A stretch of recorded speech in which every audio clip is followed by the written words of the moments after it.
Vagaba yo en oscuridad hasta que vi a Jesús, mas por su amor y su verdad ya vivo en plena luz. Gozo y luz hay en mi alma hoy, gozo y luz hay, ya que salvo soy. Desde que a Jesús vi y a su lado fui, he sentido el gozo de su amor en mí. A tiempo y fuera de tiempo, la palabra de Dios para ti. Un programa en el que la palabra de Dios es proclamada, presentándote una variedad de temas doctrinales, morales, alentadores y devocionales para la edificación del espíritu y para fortalecer tu relación con Dios.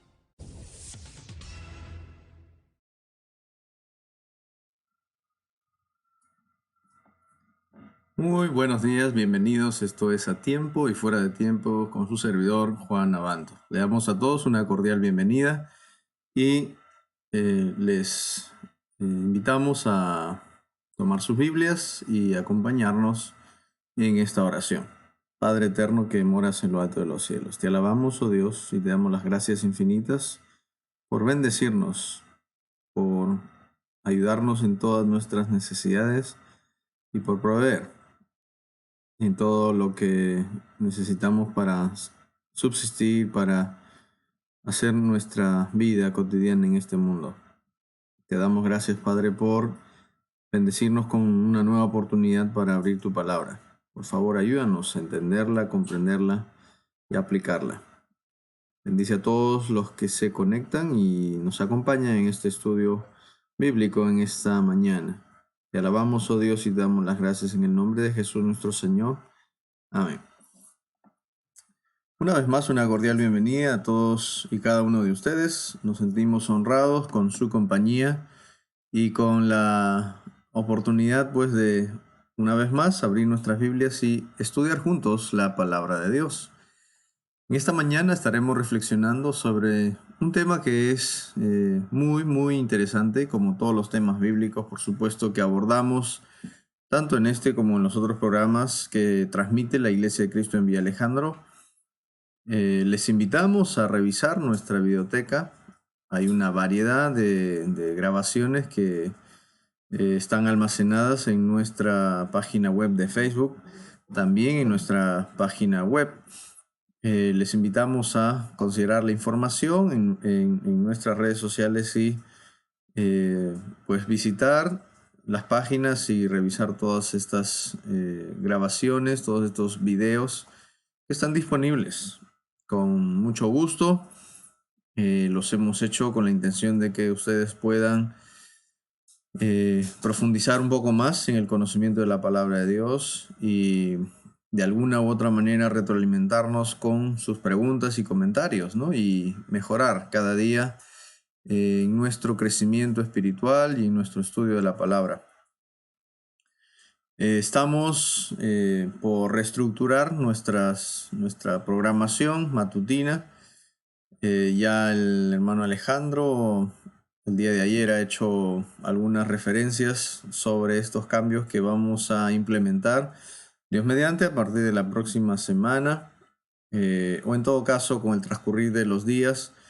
Ya ustedes estarán revisando, viendo las publicidades que hagamos, actualizando sobre estos nuevos cambios con la intención de potencializar más el ministerio que tiene la Iglesia de Cristo en Villa Alejandro, tanto en sus actividades presenciales, evangelísticas, como también, por supuesto, en relación a las transmisiones que estamos haciendo. Así que manténganse al pendiente, estén conectados con nuestra página en Facebook, pues por ahí estaremos actualizando toda la información. Entonces vamos a reflexionar en estos pocos minutos que tenemos sobre una declaración, una frase que resulta bastante interesante. Es una frase que pronunciaran los discípulos después de haber escuchado al Señor Jesucristo orar. Así que les voy a pedir que me acompañen en el libro de Lucas, Lucas capítulo 11, 1 y 2, y por supuesto también el texto paralelo de Mateo capítulo 6, versos 9 al 13.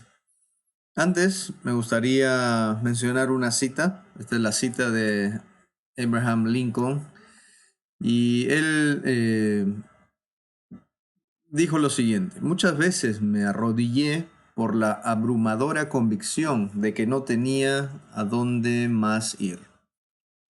Mi propia sabiduría y la de todos sobre mí parecía insuficiente para ese día. Muchas veces me arrodillé. Obviamente es una referencia a el acto de la oración, ¿cierto? Muchas personas han adoptado esta postura para elevar sus peticiones, sus súplicas al Señor, y está bien. En este caso parece que Abraham Lincoln tenía esta costumbre, este hábito, ¿no? Pero con la firme convicción se postraba,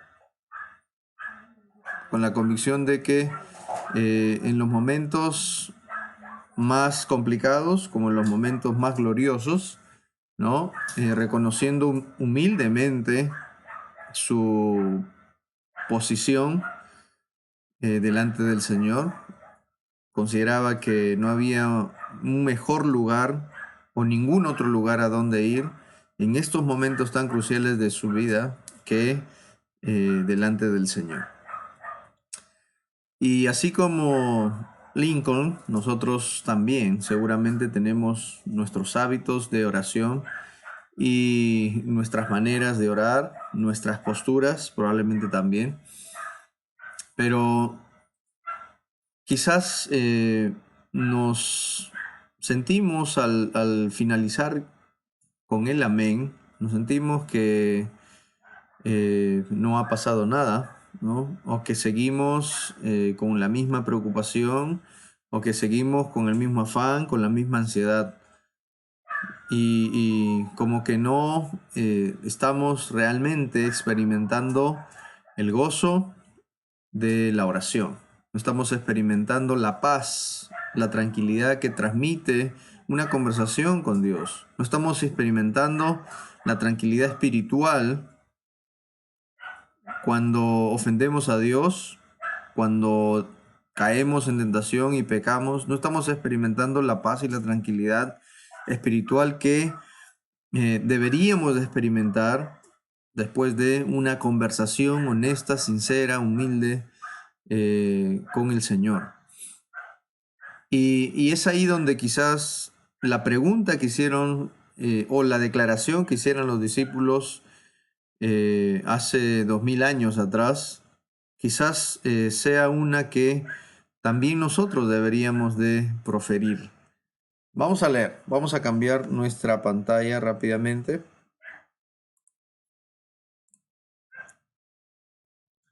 Y leemos Lucas capítulo 11, versos 1 y 2. Solo la primera parte del verso 2. Aconteció que estaba Jesús orando en un lugar, y cuando terminó, uno de sus discípulos le dijo: Señor, enséñanos a orar. Señor, enséñanos a orar, como también Juan enseñó a sus discípulos. Y les dijo: cuando oréis, decid, o cuando oren, digan. Y el texto paralelo que tenemos en Mateo, empezando en el verso 9, dice: vosotros pues oraréis así: Padre nuestro que estás en los cielos, santificado sea tu nombre. Venga tu reino, hágase tu voluntad, como en el cielo, así también en la tierra. El pan nuestro de cada día, dánoslo hoy, y perdónanos nuestras deudas, como también nosotros perdonamos a nuestros deudores.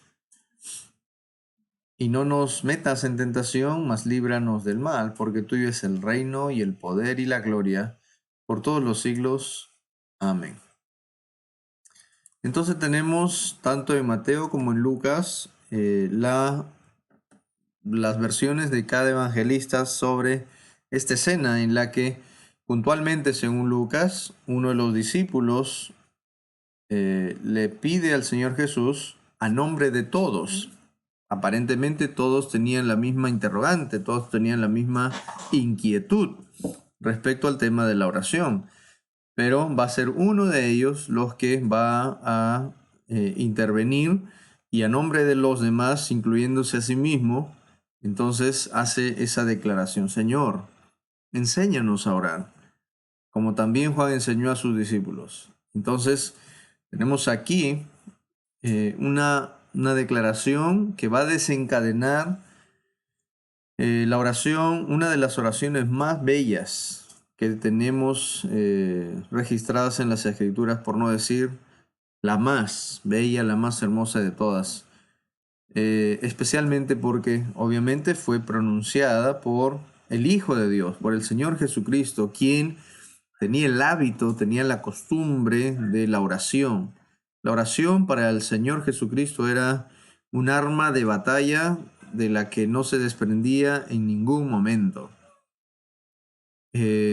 Muchas ocasiones tenemos el registro por parte de los evangelistas durante su ministerio, diciéndonos del Señor Jesús que se levantaba muy temprano en la mañana y elegía lugares silenciosos y distantes, ¿no?, del bullicio y de las multitudes, incluyendo incluso a sus propios discípulos, ¿no?, para orar. En algunas oportunidades elegiría algunos de ellos en particular para que lo acompañen en la oración. Bien, pero en lo que yo quisiera reflexionar en esta oportunidad es justamente en esa declaración: Señor, enséñanos a orar. ¿Creen ustedes que los apóstoles, como judíos que eran, no sabían lo que significaba orar? Sería un tanto absurdo decir o declarar que no supieran orar. Como judíos, como hombres piadosos, como hombres temerosos de Dios, quienes tenían muy cerca de sus domicilios una sinagoga donde ir a leer las Escrituras, donde se elevaban oraciones a Dios, ¿no? Sería algo absurdo o fuera de lugar el declarar que ellos no supieran orar. De hecho lo hacían, de hecho sabían orar. ¿Ok? Pero, ¿qué es lo que realmente están pidiendo los discípulos por medio de este discípulo que toma la palabra? Lo que ellos quieren es orar como lo hace el Señor Jesús, de la manera como el Señor Jesús lo hace. Probablemente haciendo una referencia, por un lado, a la intensidad, a la profundidad de su oración, a la sinceridad de su oración, y por otro lado, quizás como refiriéndose a las cosas que el Señor Jesús aborda o cubre en sus oraciones. ¿Okay? Es decir, los temas que caracterizan su oración, las cosas por las cuales Él ora, por las cuales Él pide, son lo que ha cautivado la atención y el interés de los discípulos. Y entonces ellos quieren orar como el Señor Jesús ora. Bien. El Señor Jesús va a hacer obviamente, en Mateo específicamente, el contraste, ¿no? El contraste que va a dar lugar posiblemente a la declaración de este discípulo de enseñarles a orar. Y el contraste está en los primeros versículos, empezando en el verso 5. Cuando ores, no seas como los hipócritas. Ellos aman el orar en pie, en las sinagogas y en las esquinas de las calles para ser visto de los hombres. Es cierto, digo que ya tienen su recompensa. Pero tú, cuando ores, entra en tu aposento, cierra la puerta, ora a tu Padre que está en secreto, y tu Padre que ve en lo secreto te recompensará en público. No uses vanas repeticiones como los gentiles, que piensan que por su palabrería serán oídos. No os hagáis pues semejantes a ellos, porque vuestro Padre sabe de qué cosas tenéis necesidad antes de que vosotros le pidáis. Entonces, tenemos el contraste en estos versículos previos a la forma como el Señor Jesús le va a decir a sus discípulos que deben de orar, que de alguna manera sienta el precedente para la declaración que acabamos de hacer, ¿no? Los discípulos son conscientes, como el Señor también es consciente, de la forma ritual o tradicional o habitual, ¿no? Y superficial con la que especialmente quizás los líderes religiosos y por ende todos aquellos a quienes estos están guiando y dirigiendo están acostumbrados a orar. Entonces, de alguna manera los discípulos quieren romper con ese costumbrismo, con ese hábito tan superficial, tan mecánico, ¿no? Para la oración.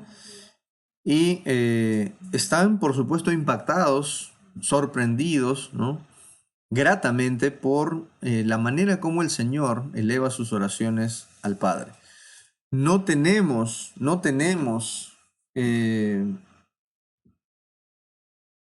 un gran número de oraciones del Señor Jesús en el registro de los evangelios. Pero las que tenemos,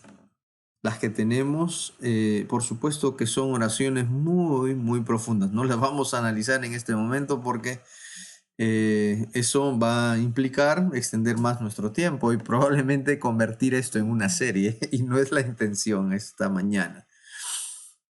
Pero pongámonos a pensar como un ejemplo nada más así como diría uno de mis maestros, abuelo de pájaro, la oración en el Getsemaní o la oración que hizo el Señor Jesús, ¿no? Algunas horas antes de ser tomado prisionero, ¿no? Para finalmente ser llevado a la cruz del Calvario, en Juan capítulo 17, ¿no es cierto? Son oraciones muy, muy intensas, muy profundas, muy sinceras. Lo que el Señor Jesús hacía era básicamente exponer su corazón al Padre, según fueran las circunstancias y las necesidades, ¿no? Para elevar sus súplicas y sus oraciones. Pero por supuesto que al Señor Jesús ya los discípulos lo han observado y lo han escuchado orar, ¿no? Los capítulos previos no nos dan registro de esas oraciones del Señor, pero los discípulos están observando mucho la constancia, la sinceridad y la profundidad y la intimidad en la oración del Señor Jesús. Entonces ellos quieren orar como Él lo hace. Y ahí está ese discípulo diciéndole: Señor, enséñanos a orar.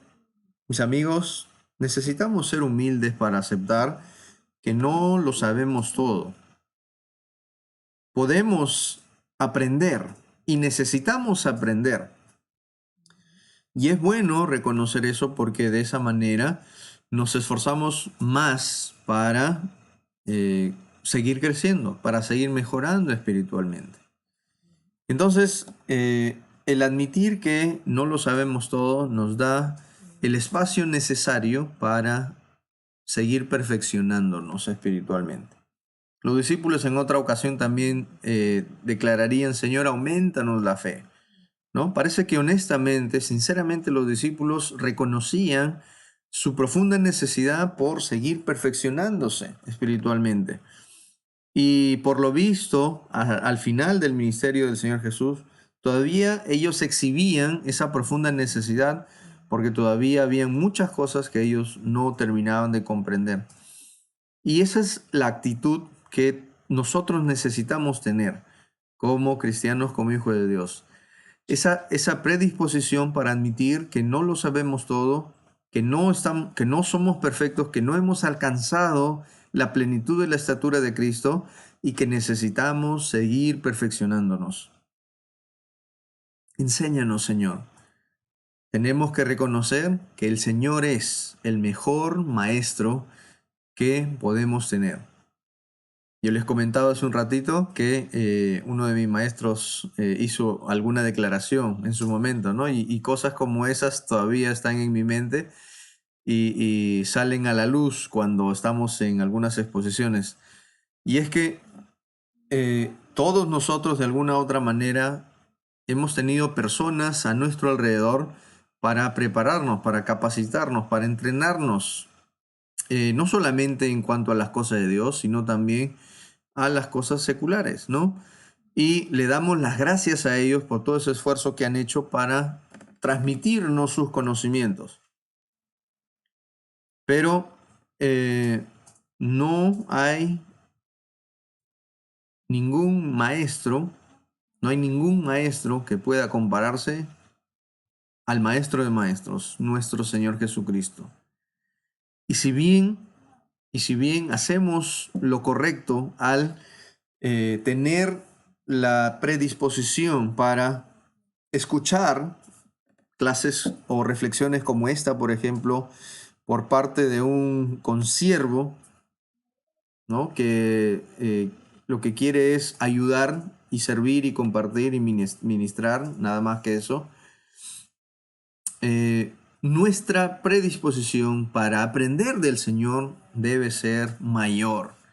No estoy diciendo de que menospreciemos a los siervos del Señor que se esfuerzan por preparar sus lecciones, sus estudios o sus sermones para ayudarnos a crecer espiritualmente. Ya les digo que eso no es sencillo, toma mucho tiempo. Hay que estudiar, hay que prepararse, hay que examinar los textos, hay que analizarlos, ¿no? Y eso toma tiempo y eso requiere mucho esfuerzo, mucha dedicación.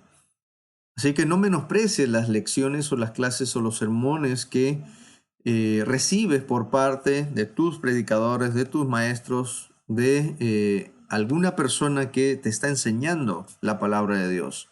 Aprécialo, valóralo y tenlo en alta estima. ¿Ok? Pero, por supuesto que incluso como maestros o predicadores todavía tenemos la necesidad de seguir desarrollándonos. Y por encima de nuestros talentos y nuestras capacidades para enseñar y compartir la palabra de Dios, está el talento tan particular y tan especial del Señor Jesucristo.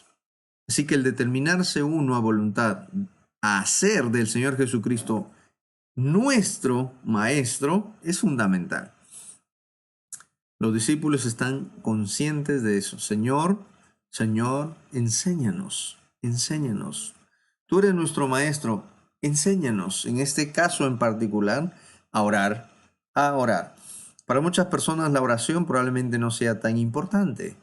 Lo cierto es que en las Escrituras, en la palabra de Dios,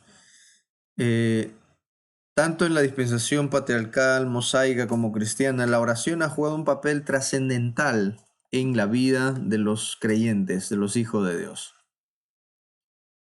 Hombres y mujeres de fe, hombres y mujeres comprometidos con los planes y los propósitos de Dios, siempre fueron gente de oración. Y si tú te consideras un hijo, una hija de Dios, si nos consideramos hijos de Dios, no podemos ser menos que eso en relación a la oración. Enséñanos a orar. Y este discípulo dice como también Juan enseñó a sus discípulos. Así que no sé si es que el Señor está muy ocupado en este momento como para posponer esta petición, pero posiblemente la declaración que hace aquí este discípulo tenga por propósito estimular la pronta reacción del Señor para hacer lo que este discípulo está pidiendo. Es decir, que la necesidad que tienen los discípulos para aprender a orar como el Señor lo hace es urgente, al punto de que este discípulo ponga como, digamos, argumento para despertar o promover esa necesidad, el precedente de la enseñanza de Juan a sus discípulos, ¿no? De orar también. Entonces es muy interesante este verso y esta declaración aquí. Seguramente hay mucho más por comentar y profundizar, y seguramente tienen ustedes algunas cosas que quisieran complementar. Siéntese en la libertad, por favor, de preguntar, de comentar. Nos agrada mucho esa interacción, así que por favor háganlo. En relación a las palabras de este discípulo, ¿no? Señor, enséñanos a orar como también Juan enseñó a sus discípulos.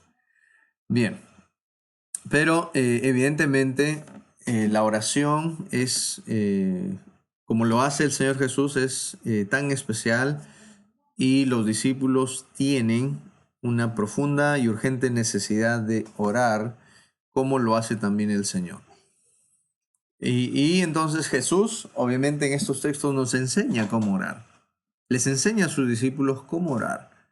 No era su propósito revelar una oración que debería ser memorizada y rezada o recitada repetidas veces. Más bien, esto es lo que estaba condenando en el verso 7, según Mateo. Eso es lo que leímos hace un instante, ¿no? No hagan vanas repeticiones como lo hacen algunos otros. Y esta verdad pues es obvia cuando consideramos que estos dos textos, tanto Mateo como Lucas, ni siquiera son iguales, ¿no? La presentación de cada uno es relativamente diferente. Entonces, si la intención del Señor Jesús hubiera sido que esta oración fuera una repetición, ¿no? Un rezo, entonces tanto Mateo como Lucas tendrían un registro pues igualito, ¿no? Sin ningún cambio, sin ninguna alteración. Pero evidentemente no era esa la intención. ¿Ok? Bien, los discípulos querían orar correctamente, además de orar como el Señor Jesús lo hacía. Y el Señor Jesús dice, pues, oraréis así, ¿no? Les dijo, cuando oréis, decid, o cuando oren, digan. Y según Mateo, vosotros pues oraréis así. ¿Ok? O en todo caso, lo que Jesús está diciendo es, oren de esta manera. ¿Ok? O cuando oren, digan, ¿no? Cuando estén orando, digan lo que ahora voy a mencionar. ¿Ok? Entonces, el Señor Jesús lo que hace es darnos un ejemplo de cómo orar correctamente. Y lo que tenemos son algunos elementos principales de la oración, vamos a decirlo así, aceptable, ¿no? Algunos principios, algunos elementos de la oración aceptable. Como no es la intención del Señor Jesús hacer de esta oración un rezo, evidentemente los elementos que el Señor Jesús va a incluir en esta oración pueden ser utilizados en nuestras oraciones a discreción. ¿Me refiero a qué? Según sea la necesidad, ¿ok? Según sea el propósito de la oración, según sea la circunstancia de la oración, podríamos incluir alguno de estos elementos. Algunos de ellos probablemente con mayor frecuencia que otros, ¿ok? Y quizás uno de ellos o un par de ellos con menos frecuencia, y quizás incluso por lo que la palabra de Dios nos enseña, uno de esos elementos ya no debería ser incluido ahora en la oración. ¿Ok? Entonces vamos a considerar eso. Vosotros pues oraréis así. Padre nuestro que estás en los cielos, santificado sea tu nombre. En esta sección, en esta parte de la oración que enseña el Señor Jesús, el Señor lo que hace es básicamente enfatizar el hecho de que a Dios se le tiene que alabar y exaltar. Tenemos una alabanza y una exaltación al Padre celestial, a quien por supuesto va dirigida la oración. Padre nuestro que estás en los cielos. Cuando ustedes oren, dice el Señor Jesús, oren diciendo lo siguiente: Padre nuestro que estás en los cielos. El Señor Jesús es el mejor modelo que podemos tener sobre lo que significa a quién orar. Y oramos al Padre. Y cuando lo hacemos, tenemos que destacar, ¿ok? Priorizar, remarcar, resaltar el hecho de que esa oración va dirigida al Padre, ¿ok? Al Padre. El Señor Jesús dice: Padre nuestro que estás en los cielos, santificado sea tu nombre. Entonces, número uno, la oración que enseña el Señor Jesús es una de alabanza y exaltación al Padre. ¿Ok? Además, el Señor Jesús dice: venga tu reino, hágase tu voluntad. ¿No? Quiero particionar esta oración aquí. ¿Ok? Por un lado, esta expresión, hágase tu voluntad. Por otro lado, venga tu reino. ¿Ok? Venga tu reino. Tenemos un stop. Hágase tu voluntad como en el cielo, así también en la tierra. Entonces, cuando oramos, dice el Señor Jesús, también pueden pedir que la voluntad del Padre, de Dios, se haga, se cumpla. ¿Ok? Siempre.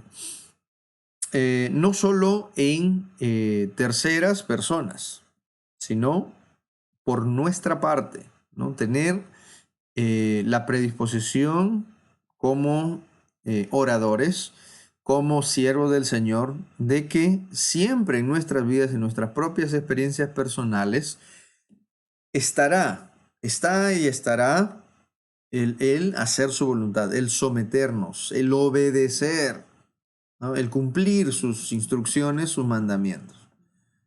Y también, número 3, está una petición, además de hacer la voluntad de Dios, o de que se haga la voluntad de Dios, que también dice ahí: venga el reino, ¿no?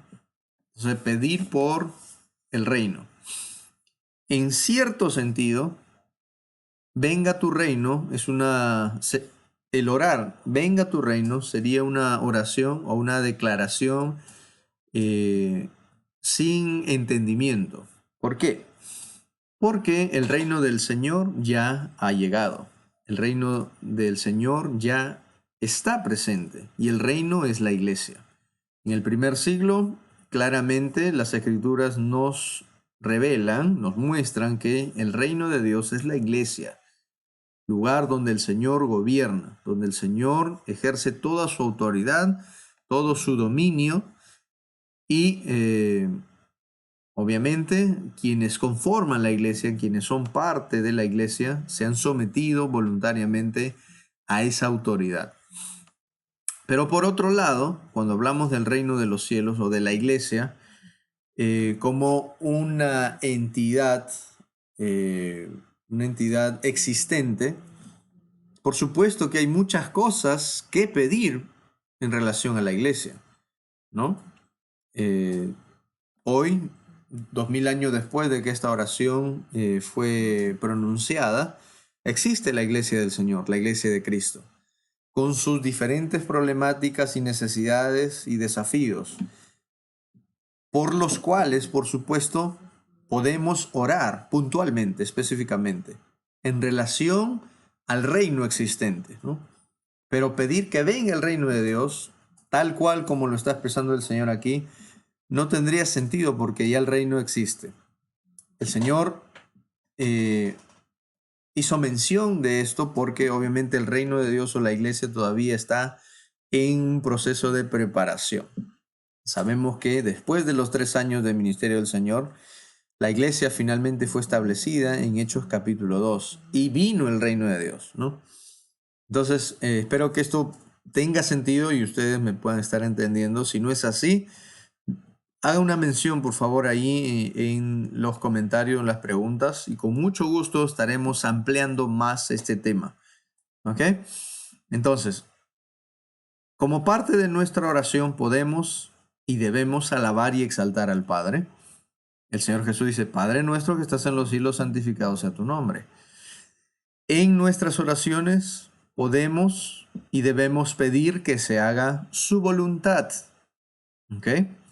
Por nosotros principalmente y por terceros, ¿no? Por el mundo entero. Que siempre la voluntad de Dios se haga. Esto es algo muy importante porque a veces no queremos hacer mucho la voluntad de Dios. Nos cuesta, ¿no? Y cuando vemos afuera en el mundo, también vemos poca disposición de la gente por hacer la voluntad de Dios. Así que no estoy diciendo que textualmente tengamos que decir que se haga tu voluntad en el cielo como en la tierra. Obviamente podemos utilizar un vocabulario mucho más amplio, ¿no? Dependiendo de las necesidades específicas, en qué áreas queremos que sea la voluntad de Dios, ¿no? De repente tenemos una persona en particular en mente, por ejemplo, ahorita mismo, ¿no? El que, digamos, sea esta autoridad que está por ser elegida, ¿no? La que tenga esa disposición de hacer tu voluntad, Padre mío, ¿no? Dios santo, que esta persona X, ¿no? Abra su corazón a ti, a tu palabra, para que pueda tener sabiduría y la prudencia necesaria para hacer las cosas que le competen como corresponde a su cargo, ¿no? Y así, la voluntad de Dios es algo por lo cual debemos de pedir, ¿no? Que se haga la voluntad de Dios. Pedir por su reino, no porque venga, porque ya vino, pero sí podemos orar por algunas cosas o por muchas cosas puntuales relacionadas al reino de Dios o a la iglesia del Señor. También, como parte de la oración, el Señor Jesús diría que incluyamos nuestras necesidades personales, ¿no? Pedir por el pan de cada día o el sustento, el sostenimiento, ¿no? Si vivimos en el campo, orar porque bendiga el Señor nuestros cultivos, ¿no? Que el Señor nos dé una cosecha fructífera, que el Señor nos bendiga con lluvias, ¿no? Las tempranas como las tardías, que nos dé las fuerzas para arar la tierra o que sustente a nuestros ganados. Serían oraciones muy oportunas, muy apropiadas. Quienes vivimos en la ciudad y dependemos de un empleador, ¿no? O de una empresa o de un negocio, entonces obviamente la oración cambia también. Pero el sustento del día a día es algo por lo cual, por supuesto, también debemos de orar y de pedir. ¿Ok? Además, el Señor Jesús dice que entre nuestras oraciones deben estar incluidos también el pedir el perdón, ¿no? O de una forma más general, pensar u orar por nuestras necesidades espirituales. Oramos por nuestras necesidades físicas, por el sustento, alimento, medicinas, ropa, etcétera, etcétera, etcétera, todo aquello que se requiera para una subsistencia en este mundo, pero también por nuestras necesidades espirituales. Perdónanos nuestras deudas, como también nosotros perdonamos a nuestros deudores. No nos metas en tentación, mas líbranos del mal. ¿Ok? No nos metas en tentación, mas líbranos del mal. Porque tuyo es el reino, el poder y la gloria por todos los siglos. Amén. ¿Ok? Entonces tenemos aquí necesidades espirituales que solamente Dios puede satisfacer, ¿no? El perdón de Dios, en el caso de los cristianos, de todos aquellos que están convertidos, es fundamental. Porque somos conscientes de nuestras debilidades, de las tentaciones a las que somos sometidos día a día, de las que somos presa, y necesitamos la fuerza del Señor, la ayuda de Dios para soportar y para vencer. ¿Ok? Además de, por supuesto, esa dirección divina para poder hacer las cosas de una forma adecuada, de una forma prudente, de una forma sabia. Así que cuando oremos, podemos orar por todas estas cosas como un paquete, si así lo quieren considerar. O también podemos orar puntualmente por cada una de estas cosas. ¿Ok? No estoy diciendo que tengamos que hacerlo por todas ellas en el mismo momento, en el mismo tiempo, en la misma hora, ¿no? En las mismas circunstancias. No, la palabra de Dios nos insta a orar sin cesar o a orar en todo tiempo. Por lo tanto, tenemos las 24 horas del día, ¿no? 7 días a la semana, los 30 o 31 días del mes, no sé, las 52 semanas del año, los 365 días, para dedicarnos a la oración en el momento oportuno, adecuado. El Señor Jesús no estaba orando las 24 horas del día, Él elegía ciertas horas, ciertos momentos especiales para elevar sus oraciones al Padre, ¿no? Y nosotros también podemos seleccionar un momento adecuado, especial, para entrar en comunión con Dios por medio de la oración y hablar con Él abiertamente, con el corazón abierto y sincero, ¿no? Y exponer nuestras necesidades, nuestras peticiones, nuestros ruegos a Él. Pero de que tenemos que hacerlo, tenemos que hacerlo. Hay otros textos que nos enseñan cómo orar, ¿no? Cómo orar. Por ejemplo, Juan 14:13 dice: todo lo que pidiereis al Padre en mi nombre lo haré, para que el Padre sea glorificado en el Hijo. Todo lo que pidiereis al Padre en mi nombre. Eso es importante. La oración va dirigida al Padre y en el nombre del Señor Jesús, ¿no? Por eso al final de toda oración decimos: te lo pedimos, ¿no? En el nombre del Señor Jesús, en el nombre de tu Hijo amado, en el nombre de Cristo.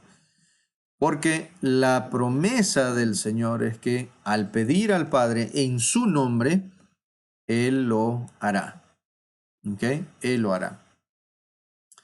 Y dice: si algo pidiereis en mi nombre, yo lo haré, ¿no? Hay todo un tema teológico aquí de cómo funciona la deidad y los roles que ejercen cada uno de ellos, la interacción y la misma esencia y naturaleza, ¿no? Pero de una forma simple, ¿no? El Señor Jesús nos dice: oren al Padre, háganlo en mi nombre, para que puedan obtener las respuestas a sus oraciones, ¿no? Yo lo haré. Y creemos que así es, y ya ha pasado, ya hemos obtenido respuesta de parte de Dios, porque hemos orado de esa manera. Muy bien. Entonces, oramos al Padre en el nombre del Señor. Primera de Timoteo 2, 1 y 2 dice: exhorto ante todo que sean rogativas, oraciones, peticiones y acciones de gracias por todos los hombres, por los reyes y por todos los que están en eminencia, para que vivamos quieta y reposadamente en toda piedad y honestidad. En este caso, se nos agregan algunos detalles, ¿no? Sobre por qué otras cosas podemos orar, o por qué otras personas podemos orar. En este caso, por las autoridades. ¿Ok? 1 Tesalonicenses 5:17 está la exhortación de orar sin cesar, ¿no? Es decir, con constancia, con perseverancia. Santiago 1:5 nos dice: si alguno de vosotros tiene falta de sabiduría, pídala a Dios, el cual da a todos abundantemente y sin reproche, y le será dada. Pero pida con fe, no dudando nada, porque el que dude es semejante a la onda del mar, que se arrastrará por el viento y echada de una parte a otra. En este caso, petición por sabiduría, pero creo que la parte fundamental está en orar a Dios por cualquier cosa que nosotros necesitemos, pero hacerlo con fe, con confianza, con convicción, con seguridad. ¿Ok? Es importante que al acercarnos a Dios estemos convencidos que Él existe, dice Hebreos 11:6 también. Entonces, si nos vamos a poner a orar, por más silenciosa que pueda estar la mañana, por más desolado que pueda estar digamos, el lugar que hayamos elegido, y lo hacemos con una convicción muy superficial, que en realidad no vendría a ser convicción, sino más bien dudas y incertidumbres respecto a Dios, no podemos esperar que algo vaya a suceder con esa oración. Tenemos que estar convencidos de quién es la persona a quien va dirigida la oración y por medio de quién, obviamente, también estamos elevando esa súplica al Padre, ¿no? Pidamos con fe, sea cual sea la petición que hagamos, sin dudar, sin dudar. También podemos orar por perdón, como ya leímos hace un ratito en las palabras del Señor, pero Santiago 5:16 dice: confesad vuestras ofensas unos a otros y orad unos por otros para ser sanados. La oración eficaz del justo puede mucho. Entonces, cuando hablamos de la oración, hablamos también de asegurarnos de que delante del Señor estamos bien espiritualmente hablando. Y si algo está mal, entonces vamos a orar primero por perdón, por limpieza, por purificación, ¿no? Para que en una condición de limpieza espiritual podamos recién, sabiéndonos ya perdonados y limpiados por medio de Jesucristo, por el Padre, poder elevar nuestras súplicas a Él con la firme convicción de que éstas van a ser escuchadas y con la esperanza confiada de que sean respondidas por Él, si es que hemos orado, por supuesto, conforme a su voluntad. Podemos hablar muchísimo más sobre esto, pero el Señor Jesús evidentemente nos está dando una tremenda cátedra de lo que significa hablar con el Señor, hablar con el Padre, hablar con Dios. Y tenemos que dejarnos orientar, dejarnos instruir, ¿okay?, por Él en este sentido. Recuerda que no es una vana repetición, porque hacerlo implicaría caer en el mismo juego, ¿no? En el mismo costumbrismo en el que habían caído muchos durante la época del Señor Jesús, muchos a los cuales hizo referencia en los versos previos al verso 9. Y eso no es lo que se quiere, ¿no? Queremos hacer la diferencia en nuestras oraciones, las cuales obviamente van a ser muy sinceras y muy profundas, de lo que habitualmente estaban acostumbrados a hacer la gente de el tiempo de Jesús, a los cuales él hace referencia. Y esa actitud que tuvieron los discípulos es la misma que deberíamos tener nosotros también al respecto. Entonces, podemos ser muy versátiles en nuestras oraciones, podemos ser muy específicos a la vez también. Podemos ser muy selectivos, ¿no? Muy profundos o muy genéricos, pero siempre, siempre sinceros, siempre respetuosos, siempre asegurándonos de que nos presentemos delante del Señor en pureza, en limpieza, en santidad. Yo espero que esta reflexión haya tenido sentido para ustedes.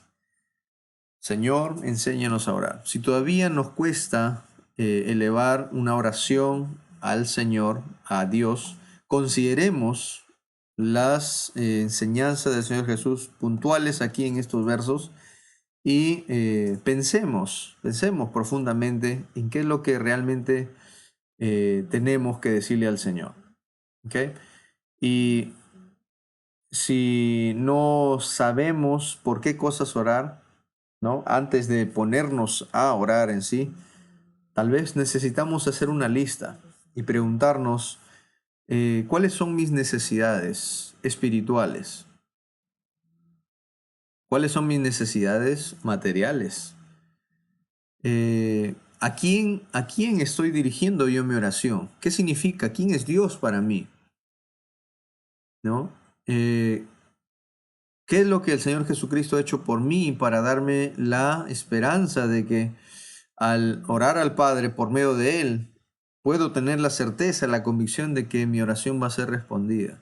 Empiezo a listar, a numerar esas cosas y seguramente a los pocos minutos me estaré dando cuenta de que realmente tengo mucho que decirle al Señor. ¿Ok?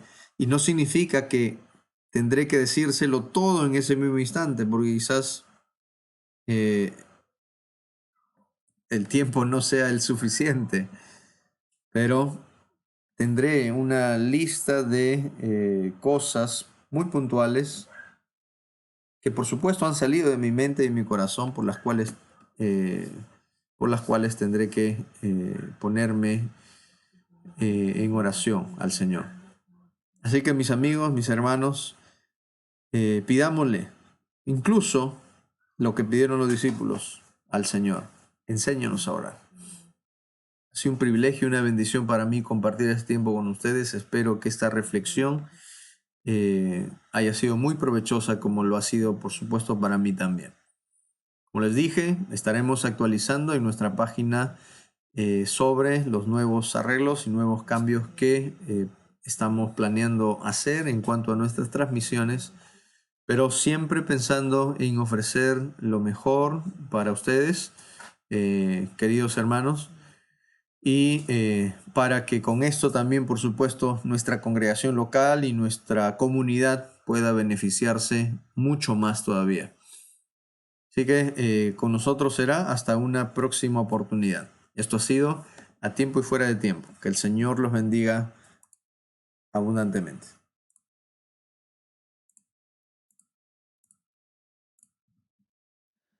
Quien a Cristo quiere de hoy en más seguir, su pendón alzando, yendo a combatir.